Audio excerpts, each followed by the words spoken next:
नमस्कार बच्चों। तो आज हम तापमापी के बारे में देखने वाले हैं कि तापमापी का अपने दैनिक जीवन में क्या उपयोग होता है और उसका किस तरीके से हम उपयोग करते हैं।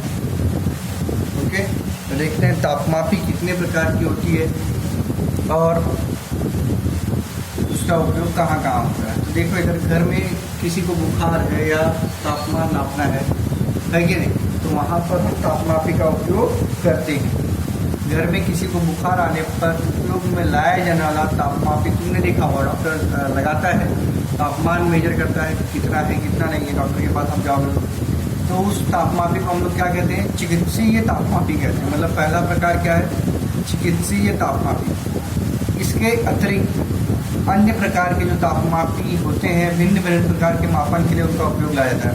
सर्वप्रथम सामान्य तापमापी की रचना और कार्य में विशेष जानकारी प्राप्त करेंगे। देखिए क्या दिया है, ये आपको देखिए डिजिटल थर्मामीटर दिया है। यहाँ पे आपको डायरेक्ट रीडिंग दिखा रहा है कितना टेम्परेचर है। ठीक है, फिर चिकित्सीय तापमापी जो हम देख रहे हैं, है कि नहीं, और ये तापमापी नॉर्मल तापमापी है। तो विविध तापमापी के प्रकार, तापमापी चिकित्सीय तापमापी और डिजिटल तापमापी। फिर न्यूनतम या अधिकतम तापमापी बताया गया है। ओके, फिर हम क्या देखेंगे,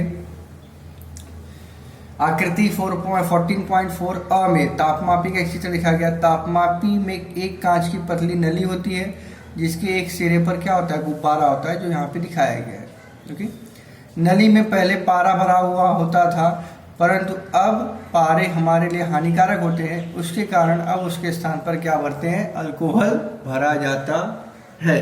क्लियर। नली की शेष जगह निर्वात के रूप में होकर नली का दूसरा सिरा बंद होता है। जिस पदार्थ या वस्तु का तापमान मापते हैं उस वस्तु के संपर्क में आने पर तापमापी का गुब्बारा कुछ समय तक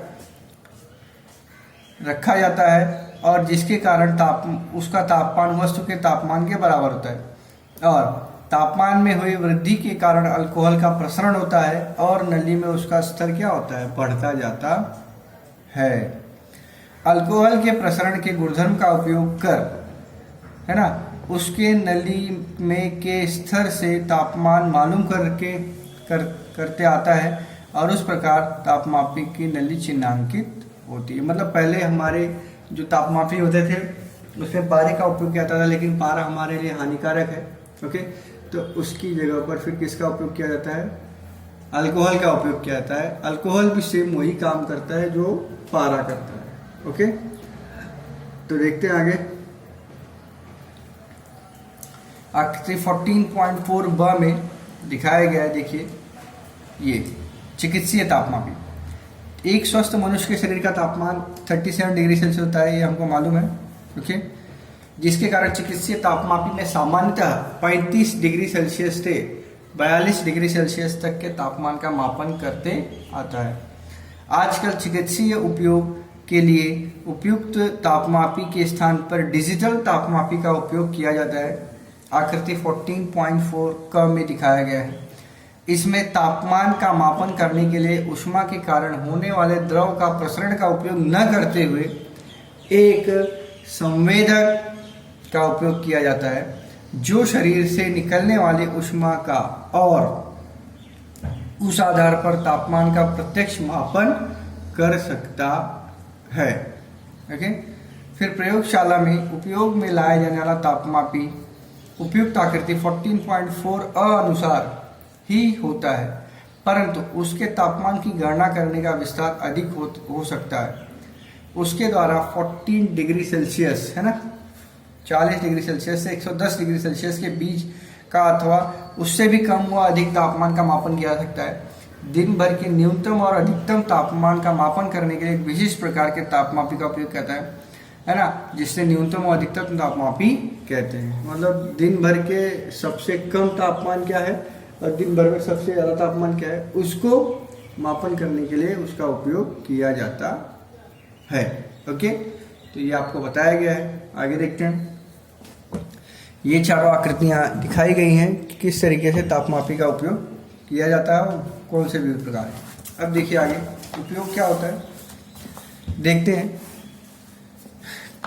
कोई एक गर्म वस्तु और ठंडी वस्तु एक दूसरे के संपर्क में रखने पर उन दोनों में ऊष्मा का क्या होता है, आदान प्रदान होता है ना। गर्म वस्तु ऊष्मा देती है तो ठंडी वस्तु क्या करती है, ऊष्मा ग्रहण करने का कार्य करती है, जिसके कारण गर्म वस्तु का तापमान कम होता है और ठंडी वस्तु का तापमान अधिक होता है।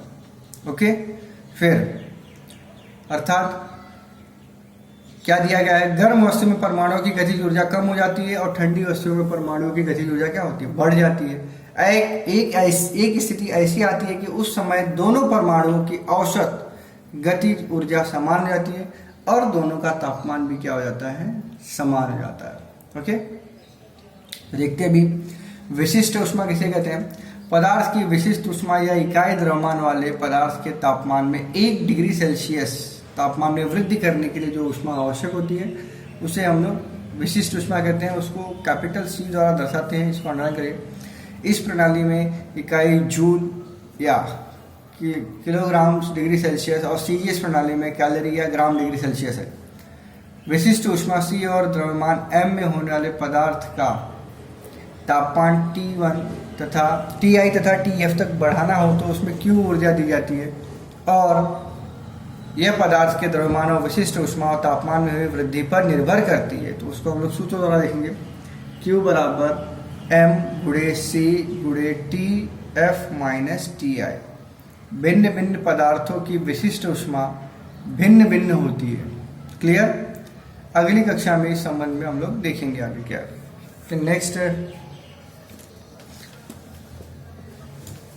कैलोरी मापी देखते हैं। हमने यह देखा है कि पदार्थ का तापमान मापने के लिए तापमापी का उपयोग किया है। पदार्थ की ऊष्मा का मापन करने के लिए किसका उपयोग किया है, कैलोरी मापी का उपयोग किया जाता है। ये आप ध्यान में रखिए, तापमान मापने के लिए तापमापी, ऊष्मा मापने के लिए कैलोरी मापी का उपयोग किया जाता है।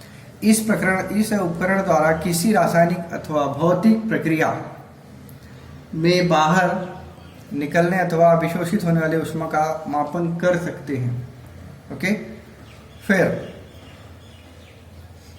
दिया है आकृति 14.5 में एक कैलोरी मापी दिखाया गया है और इसमें किसी थर्मस फ्लास्क के अनुसार ही अंदर बाहर ऐसे 2 बर्तन, इसके कारण अंदर के बर्तन में रखे गए पदार्थ की ऊष्मा अंदर से बाहर नहीं जा सकती और ना तो बाहर की ऊष्मा अंदर आ सकती। तो उस पदार्थ को आसपास से ऊष्मीय दृष्टि से दूर रखते हैं। यह बर्तन तांबे का होता है और इसमें तापमान का मापन करने के लिए एक तापमापी और द्रव हिलाने के लिए एक विडोलक रखा जाता है। तो इस तरीके से हमने ये 2-3 चीज़ें देखी हैं, तो उसको आप रिवाइज कीजिए, पढ़िए। उसके बाद नेक्स्ट लेक्चर में हम लोग आगे का देखेंगे। धन्यवाद।